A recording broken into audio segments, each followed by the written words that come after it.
Here is a thought worth holding on to right now. It's a thought that can make a child feel stronger, more seen, and more understood. It's this: everyone learns at their own pace.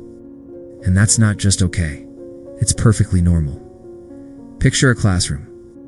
There's a finish line, maybe after a fun race or an activity, and one kid always seems to cross it last. They're never the first to raise their hand, never the first to finish the test. While other kids are already closing their books, this one is still carefully scribbling away, lost in their own world of thought. While hands shoot up around them, this kid is still pondering the question, turning it over in their mind. They look around, their eyes wide, taking in the scene. It feels like everyone else is faster. It feels like everyone else is smarter. And in the quiet corners of their young mind, a heavy thought begins to form. A whisper that asks, "Why am I so slow?" Have you ever seen a child blush and suddenly find the floor incredibly interesting when the room goes quiet? They try to speed up, to catch up with everyone else. But rushing just leads to more mistakes. The more they hurry, the worse it gets, and the more it stings. Later at home, you might see this same child sitting quietly with an open book. The pencil moves across the page without a sound. There's a stillness around them, like the soft afternoon light filtering through a window. But the words on the page feel heavy, like stones. Numbers look confusing, like a dense fog has rolled in. And the thoughts that come are even heavier. Maybe I'm not good enough. Maybe I'm just not smart. Maybe there's something that's wrong with me. But listen very, very carefully. There is absolutely nothing wrong. Not at all. The next day at school, the teacher notices something. This child isn't lazy or disengaged. Far from it. They move with a quiet, focused attention. They are not rushing. They are being careful. Every action is deliberate. So the teacher speaks, her voice soft but clear enough for everyone to hear. "You know," she says, "some people are really fast learners. They pick things up in a flash. But not everyone is like that. Some of us need a little more time. Just because it takes you longer, it doesn't make what you achieve any less important." A hush falls over the classroom.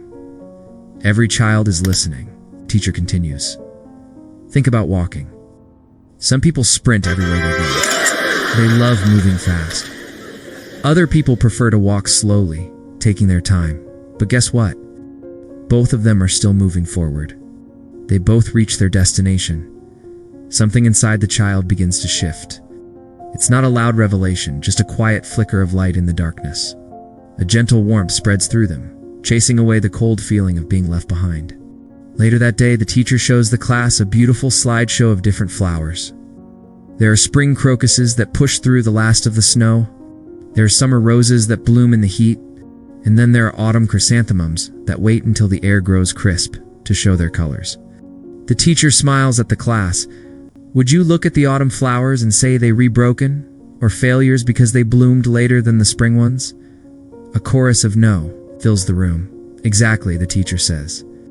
They bloom when they are ready, and right then, it all clicks for the child. It's a quiet understanding, a realization that doesn't need to shout.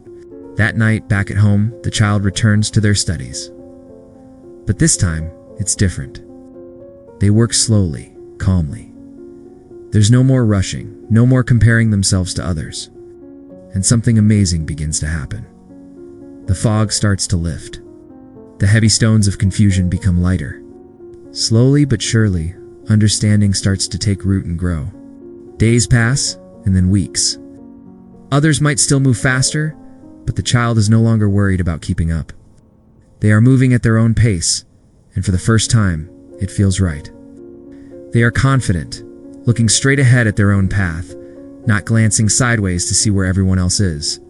A quiet hope begins to blossom. Then one day in class, the teacher asks a tricky question. The room is silent as everyone thinks. Then, slowly, a small hand goes up. It's the child. The answer comes out slowly, carefully spoken, but it's correct. Absolutely perfect. The teacher's face breaks into a wide smile. The class smiles, and the child beams a grin that lights up their whole face. That smile isn't about being the fastest or the smartest. It's about something much deeper. It's the smile of self-belief. It's the quiet confidence that comes from knowing you are exactly where you need to be. So, if you are a parent, an educator, or a young person listening to this, I want you to hold this message close. If it takes you a little longer to learn something, you are not weak. You are not behind. You are not failing. You are simply on your own unique path of understanding. Some minds are like sprinters, and some are like long-distance walkers. Both are amazing journeys. Your timing is a gift, not a measurement. Never ever compare your chapter 1 to someone else's chapter 20. Think of it like hiking. A fast hiker might rush to the summit to see the view. A slower hiker might meander along the path, discovering a hidden waterfall or a rare flower along the way. Both experiences are beautiful. Both lead to stunning views. It's the only thing that truly matters is this. You are trying. You are learning. You are growing. And that is more than enough. It's everything. So, let's remember this. Some people learn fast. Others take their time. Everyone has their own rhythm, their own internal clock for growth. And your speed, it's just right. It's perfect for you. Thank you so much for watching. If this story resonated with you, please consider subscribing for more content just like this. See you next time.